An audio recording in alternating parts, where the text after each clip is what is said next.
speaking about my friend Pete Magadini. Pete had a message for musicians, especially for drummers, about the beauty of polyrhythms. And his ideas really appealed to me. I knew about his book, Polysymbol Time, but I had not yet ever spoken to him or met him. And in the early 80s, I believe it was 1980, I was in my early 20s. I was on tour with Journey in Canada, and I heard that he lived in Toronto.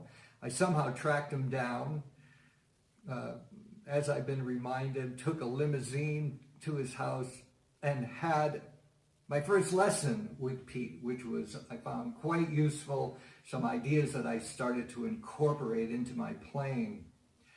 I dug a lot deeper into Pete's polyrhythmic concept when he happened to move to Novato, California, the town that I was also living in. So at that time, we got together, had many discussions, and I ended up taking a weekly lesson from Pete, going through his Polysymbol Time book, one page at a time. It was so helpful to have him at my side, so pointing out what I was doing wrong, what I was doing right, and just going through that entire book. It really made a huge impression and imprint on my musicianship. And Pete and I stayed in touch over the years through occasional visits and email exchanges. I believe the last time I saw him in person was after he had moved to Chicago, and he came to visit me and the other drummers at Drum Fantasy Camp. And I treasured my relationship with Pete. He was a beautiful man and very soulful person. We discussed drums and music and life and lots of different conversations that stay with me to this day. So I'm sending out a lot of love and respect to the spirit of Pete Magadini and to the family and his close friends. I'm very sad to learn about Pete's passing, and many blessings to the family and to the spirit and continued message of Pete Magadini.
My name's Leah Bowden. That's Nixie right there. Pete was one of my earliest musical mentors and my first serious drum teacher.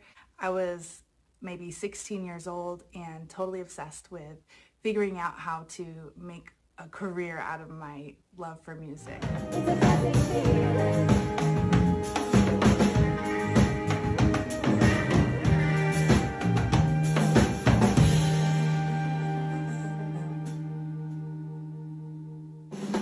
Meeting the expectations of such a master musician was a thrill, and falling short would send me right back to the woodshed.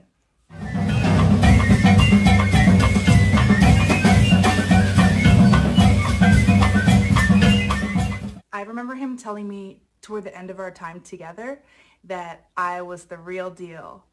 And that meant so much to me, especially as a young woman trying to become a professional drummer.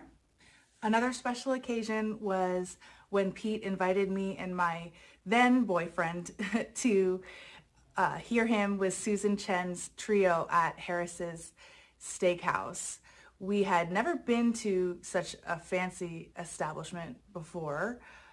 Pete even treated us, which probably zeroed out my lessons money for the month, and invited me to sit in. This was exhilarating and terrifying, but I felt encouraged and ready for more. Pete and I worked together until I left for college and stayed in touch afterwards.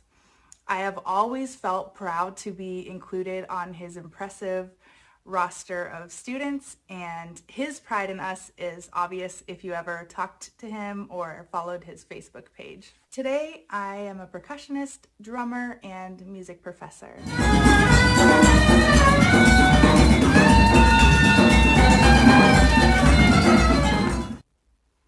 I also produced the first academic study of Max Roach and his percussion ensemble, Boom, and I am now the official archivist for Boom co-founder Warren Smith. Sounds, oh, SOBs, oh my God. What year was it? It doesn't say? No, but this was very early in Boom's inception.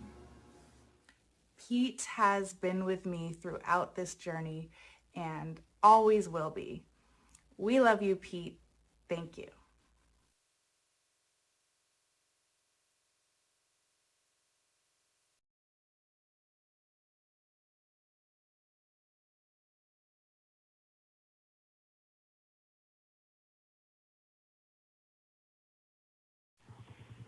My name is Keith Mardak, and I first met Peter in the mid-70s in Toronto, Canada. My friend Bob Hirschman played bass with Peter in the early years, and then Bob later worked for my company, Helen Publishing. For whatever reason, we were in Canada and hooked up with Peter. I was totally impressed with his drumming skills. They're absolutely amazing. Peter was one of the world's best jazz drummers, and he backed numerous artists and played in many groups. He became known as the master of polyrhythms. What is a polyrhythm? A polyrhythm is a combination of two or more rhythms played simultaneously while moving at the same linear tempo. So generally speaking, two rhythms are considered a polyrhythm if the number one is their only common divisor. Sound complex? Well, it is, and Peter was one of the few that could play them, but more important, could teach them. Probably the best-known jazz song with a polyrhythm is Take 5 by Dave Brubeck and Paul Desmond.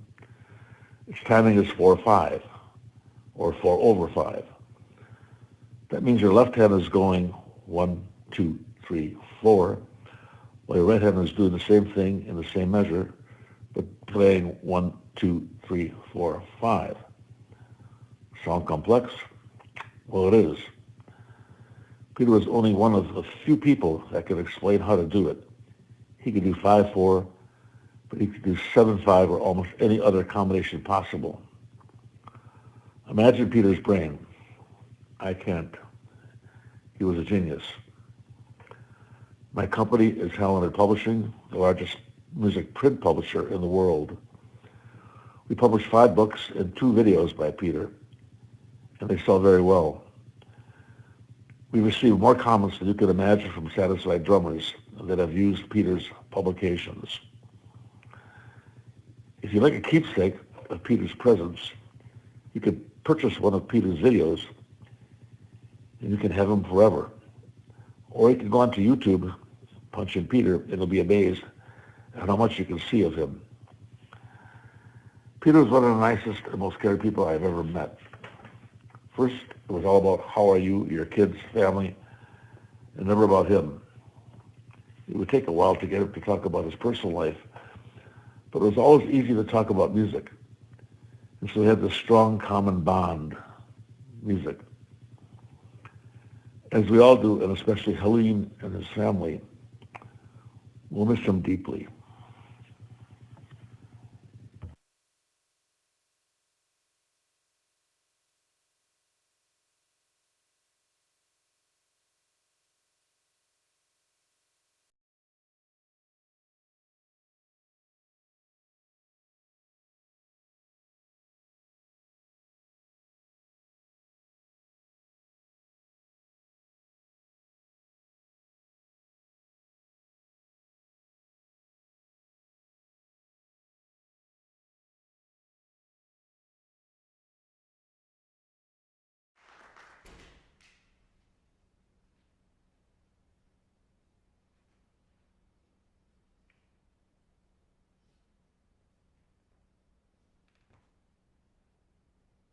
Stopped clapping and I wasn't even down yet.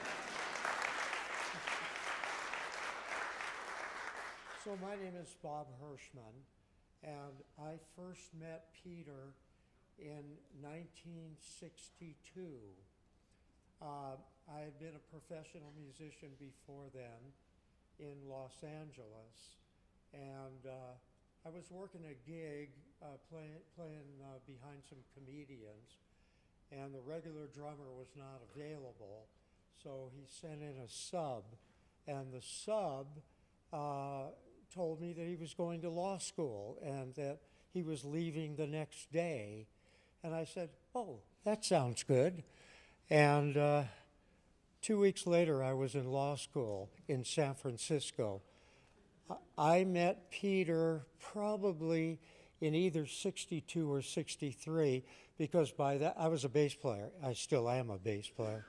I met Peter on a gig, and we started working together. And then Peter introduced me to George Duke. I'm sure many of you have heard of George Duke.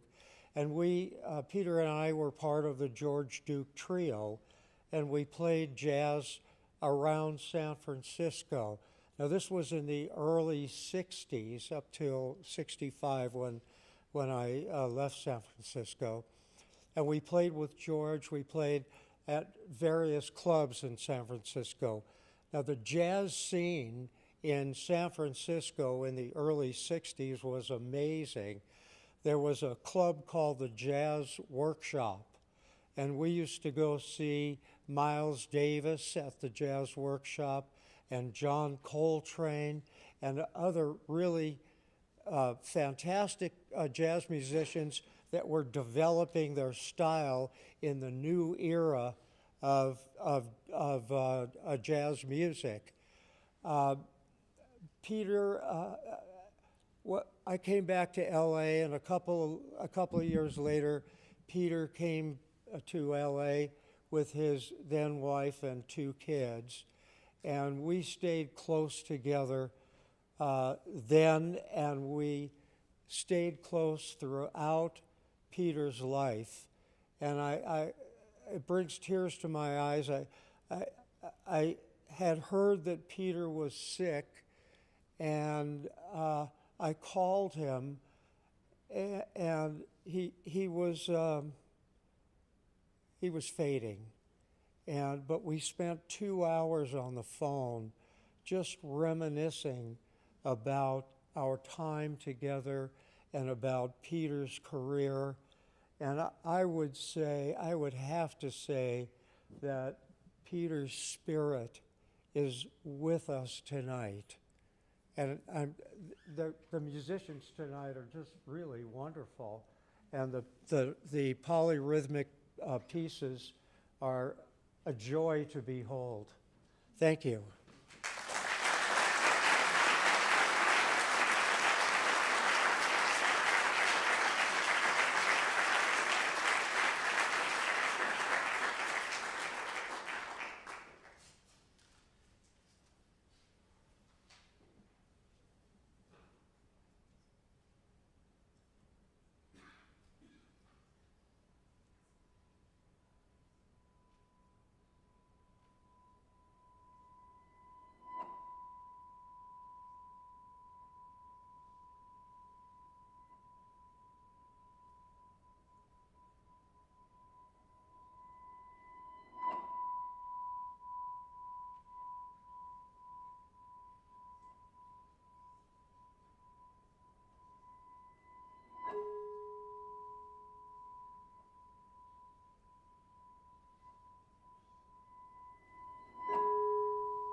It's tough sitting here now knowing what to share with you about Pete because he had such a massive impact, not on just my playing, but on my life. He was probably the first teacher I ever had that created a specific lesson plan and a specific roadmap just for me. I knew other students that were studying with Pete at the same time, and we weren't working on the same thing because he had created something for me, and he created something for the next student, and created something new for the next student. And that is something I still carry with myself today as an educator. But I think the most important thing I can share with you is the best advice I ever got in my entire life, and that was definitely from Pete. I had come in off the road. I'd been touring for a couple years and hadn't seen him in a little while, and he asked me how tour was going and how the band was, and I said, oh, it's good, man, it's great. And then we started talking about lessons, and I started explaining to him this thing that I was working on. And he said, look, man, I'm gonna stop you right there. When you talk about your band and touring and recording, you seem happy. But when you start explaining things, you just light up like no one I've ever seen. And then he said the words that literally changed my life. He said, teaching could be your plan A. And man, I can't even tell you the amount of stress and chaos and everything that just melted away when someone that you idolize says, you could just choose to be happy. So Pete, wherever you are, just know that I love you, and the lessons that you've imparted on me will last with me for the rest of my life, and I hope that I have the opportunity to pass them on to other people like you did for me.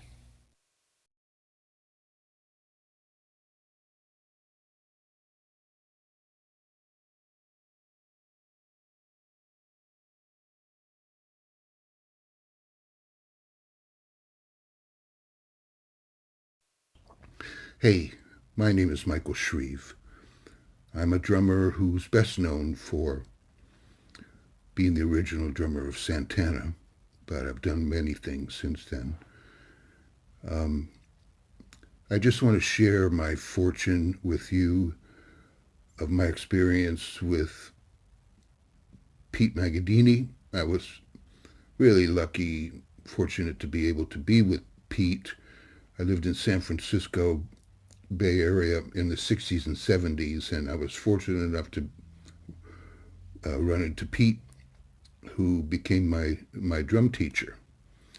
And he was very influential on both my playing in my life, and I'll always be grateful to Peter for that. I hope that any of you that have had the opportunity to be around Pete or study with him realize how fortunate you were and are still. Thank you.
Well, we've finally gotten to the moment you've all been waiting for, getting to hear Peter Magadini's 5-alarm time cycle, which is our next tune. This piece is for 7 percussionists, electronic, pre-recorded tracks, lighting, and a dancer. It is right on the score that the program that you're holding. And the graphic is actually the full notation for the work.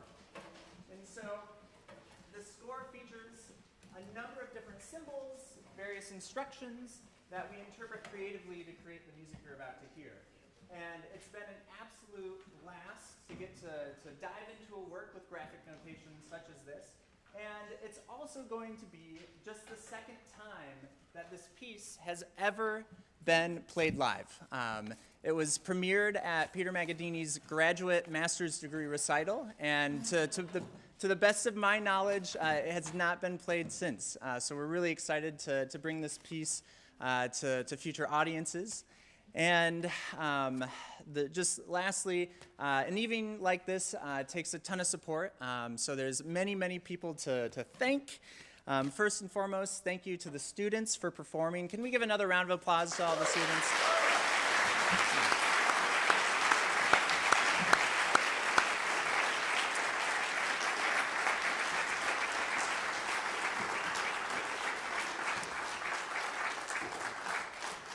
they've really gone above and beyond in their preparation and just totally exceeding their potential to meet the music at its highest level. So it's been an absolute joy to work with them this semester. Thank you to all of you for coming out. This event would not be as fun if you weren't here.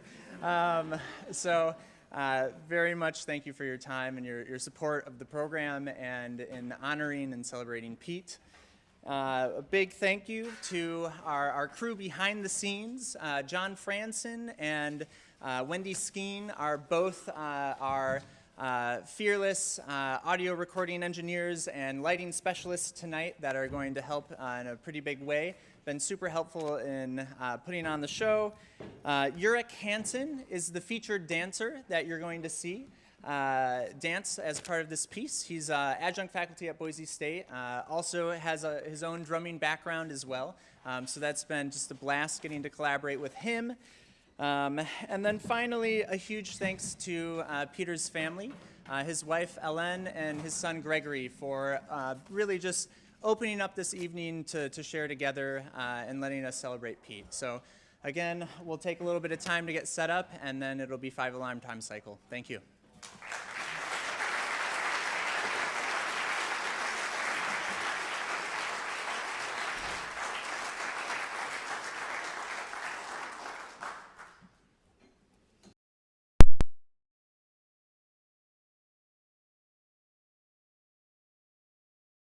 Pete saw me and offered to give me lessons.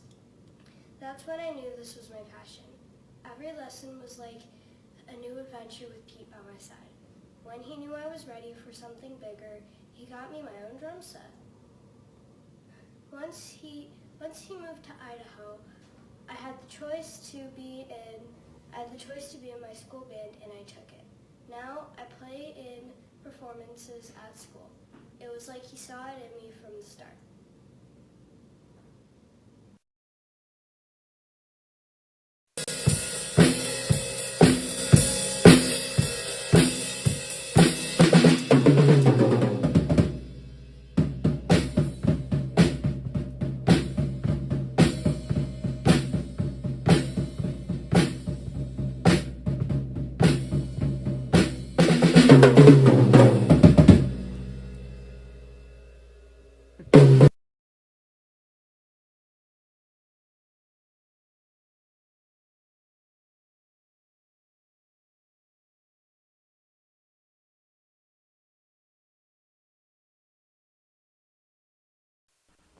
Hi there, my name's Andrew Dickerson. I'm a drummer in Sydney, Australia, and I just wanted to share with you all a life-changing, incredible experience I had this year with Peter. We'd become friends on Facebook, as you do. He didn't know me and I didn't know him, but I knew of him through his playing and through his teaching and through his books. And our personal sort of relationship started with a post that he'd made about the Roy Burns finger control book. Basically, he was saying that anyone who hadn't gone through it with Roy, or someone who had been through it with Roy Burns, probably wasn't getting the full benefit. That raised my curiosity, and I sent him a message and I said, I'm a professional drummer in Australia. I've been playing for 40 years. Would you take me on and take me through the book? And he was very gracious and he said yes. And he said this is going to take some time. He said probably 10 or 12 lessons to really cover it in detail, and that was fine for me. So we started lessons in June this year. We're doing afternoon lessons his time, which was a 7 a.m. lesson my time. So I was up 6 o'clock in the morning getting ready to do the lessons in this room where I'm sitting now. And right from the beginning he was so knowledgeable, so generous with his time and sharing everything he had to offer, and he was funny, great cat, very, very encouraging. And I got great benefit from the lessons. My chops improved, I took it really seriously, and I started to feel the benefits in my playing after just a few lessons. After those first few lessons I went to Japan for several weeks, and we'd arranged that when I got back from Japan, we'd start up the series of lessons again. Fast forward, when I get back, I get a message from Peter saying, can't do the lesson this week. I've got a few medical things I need to take care of. Can we do a lesson next week? And I said, sure, no problem. The next week, a week goes by, I get a message, it's Wednesday morning, it's my only day off for the whole week. It's just helter-skelter, busy week. He says, can we do a lesson in just over an hour from now, please? And my initial reaction was, man, I'm tired. Not today. But something told me to do it. So I sent a message back saying, yes, let's do it. He said, can we do it on FaceTime? Which was surprising because we'd done the rest of the lessons on Zoom. I said, sure. I said, can we do a quick check just to make FaceTimes working? And we called on the phone. And you can't believe the shock. I see him. He's lying in bed. And he really didn't look well. He looked really unwell. A different person to the person I'd seen at the previous lesson. And I was shocked, man. I was shocked. I said, if you're not up to it today, we can do it next week. And he looked me dead in the eye over the phone from the other side of the world and said, I don't think there's going to be a next week. Let's do it today. An hour later, we were on FaceTime doing the lesson. He'd got Helene to bring down the Roy Burns book to the bed where he was. He'd come home from the hospital basically to live out the rest of his life there, and he was in what was to become his deathbed. And he took me through the rest of the book, page by page, and didn't leave out a thing. He talked me through everything. He watched my hands over the phone. He gave me advice about stickings, everything I needed to know. He took me through. It was really obvious that he was struggling. He was in pain. And I couldn't believe it. I couldn't believe that someone would care that deeply, not about me, but just about the music, that he would go to that length. He was a few days away from passing away, and he cared that deeply about passing on the music, and the knowledge that he had, they would even think of me, was remarkable. I'm some guy on the other side of the world who he's had a few lessons with, and it blows my mind, and it's changed me forever just to have that experience that he had. So he took me through the whole book, showed me everything I needed to know, despite the fact that he really, it was obviously a struggle for him. He cared that deeply. And, at the end of the lesson, he said he really respected me for asking him to take me through it. He said it's great to be around a drummer who still wants to be improved. And his final words to me were, hey buddy, I hope you have a beautiful career. And we said goodbye, and that was it. But that experience changed me forever. It was so deep, so profound, and he cared that deeply that, I only hope I can try to even start to measure up to that sort of commitment to playing and teaching and passing on knowledge. My life, I'm a better person from knowing him, and he's a remarkable man, and it's just such a great experience. Okay, I just wanted to share that. Thank you.